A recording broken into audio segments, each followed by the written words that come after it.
Hello everyone, Electrified Motors here, and in today's updated video I will be talking about the actual review after 7 months, roughly 6.5 months of owning this truck and putting 7,000 miles on it.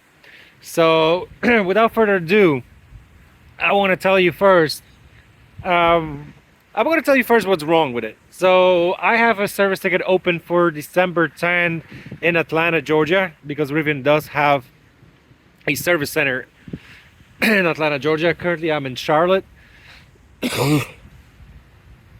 by the really pretty office building. I wish New York, I wish New York was placed in have places like these for work. Like if you just look behind me, this is amazing. Yeah, so let me go straight to the point with what's wrong with the car. So about 3 weeks ago or so, about 3 weeks ago, I started having issues with parking sensors. So parking sensors they will just stop working from time to time. I will have a little warning sign around the truck icon. I'm going to show you what it is. So I will have a little warning around here that none of the sensors are working, and yeah, the truck like basically wouldn't warn you of any obstacles, or all the park assist stuff is not working. But that wasn't a big deal. It will happen once in a while, occasionally. Not really, not a bad situation. However, shortly after that, about a week later, on one day when it got a little bit colder, I couldn't lower my suspension when I was just riding. I was in the high setting and I couldn't lower it because the air suspension was not available. So I got a message that air suspension is not available, service air suspension. So I got that on the list with the service people. Then the compressor in the back of the bed wasn't working, but that was fixed by the software update. And apparently that was broken when Rivian released an update to the software 3.28 something. So they sent me another update, compressor thing fixed right away. However, something that I brought into the service center before, this is my decal, so if you see me on the road and you see the wolf back there, you know it's me. Okay, so another thing that I open a recall for, it's not a big deal, but let me try to turn off climate. Yeah, climate works perfectly fine actually. I'm not sure if you'll be able to hear it, but the driver's seat, it's making that like listen to this.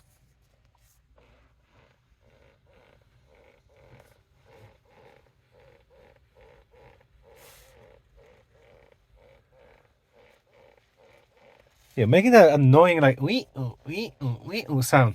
So when you're driving and you're not listening to music, it really drives you crazy. So it does that. So I told them about that issue, and they said that the only thing they can possibly do is replace this whole seat altogether. And I said, I don't care what you do, because guess what?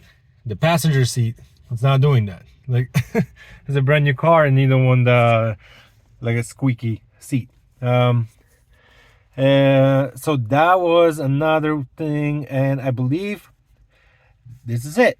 So the air suspension not working from time to time. It does come back after you leave the car and you come back. It's working. It's on and off situation. Same with the parking sensor. So it's not something that just is broken and it's not working.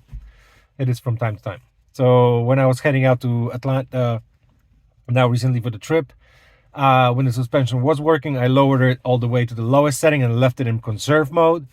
This way I ensure that the next day, no matter what happens, I'll be able to have the lowest suspension and the best efficiency.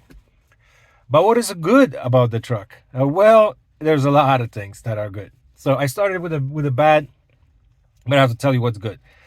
So after 7,000 miles, other than this issues I mentioned, the truck is very solid. I still absolutely love the fact that it has an enormous frunk. I use it all the time.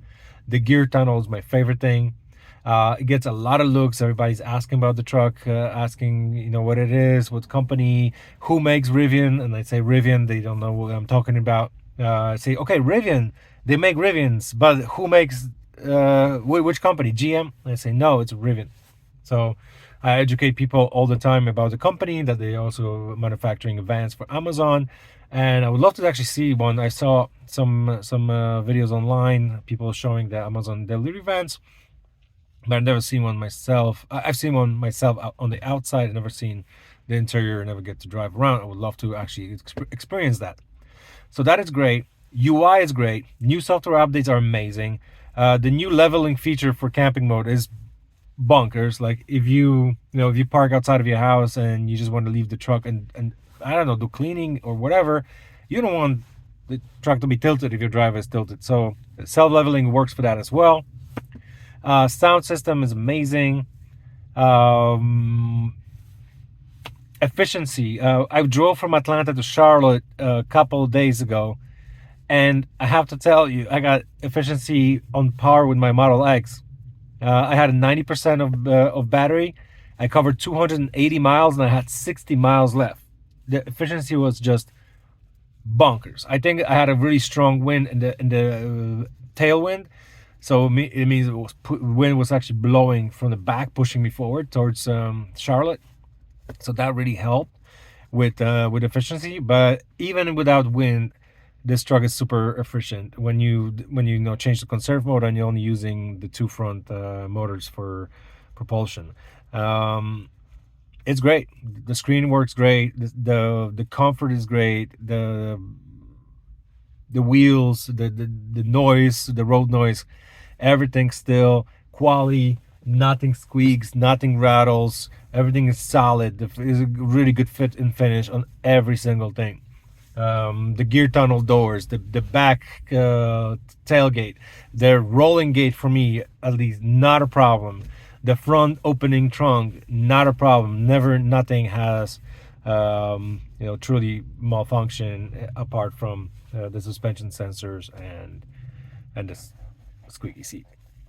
So this is it. For the first drive from a new company, I think there's basically it's absolutely a slam dunk from Rivian. I'm extremely happy with this truck. There's not a single day that I regret buying it, and I've seen a lot of these trucks come online for sale, and people who got those and will sell them, they don't know what they're missing out on. They are really amazing trucks. Like if somebody will offer me a Tesla Model X Plaid right now to replace for the Rivian, since I can't buy a new one right now, I would not replace it. I would not trade for that. If somebody will offer me a Rivian R1S for this truck, that would be a hard one. Like I might have, maybe I would go for that trade, but maybe not. I don't know. I really love all the possibilities with the truck. But R1S is the only car truck that I will replace this Rivian R1T for. So overall, super happy. Let me go to